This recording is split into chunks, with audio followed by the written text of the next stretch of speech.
आसमानी बिजली की कड़क ने खातून को $50,000 की लॉटरी जितवा दी। शॉपिंग स्टोर में तूफान से बचने के लिए पनाह लेने वाली खातून ने लॉटरी टिकट खरीदा और $50,000 की इनामी रकम गैर मुतवक्का तौर पर अपने नाम कर ली। अमरीकी मीडिया के मुताबिक लॉटरी जीतने का हैरान कुन वाक़या अमरीकी रियासत मैसूरी में पेश आया। खातून ने मीडिया नुमाइंदा को बताया कि वो ड्राइविंग कर रही थी जब करीब में ही आसमानी बिजली गिरी और इन्हें फौरी तौर पर ना चाहते हुए भी थोड़ी देर रुकना पड़ा।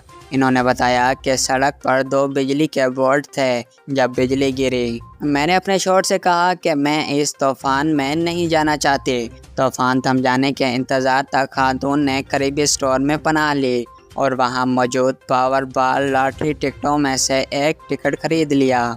खातून ने बताया कि अगली सुबह इन्हें पता चला कि जो लॉटरी इन्होंने ली थी इसमें $50,000 का इनाम निकल आया है। इन्होंने कहा कि मुझे बिल्कुल भी यकीन नहीं आ रहा था कि ऐसा भी हो सकता है। खातून ने मज़ीद कहा कि वो अपनी इनामी रकम अपने पोते पोतियों पर खर्च करने का इरादा रखती हैं।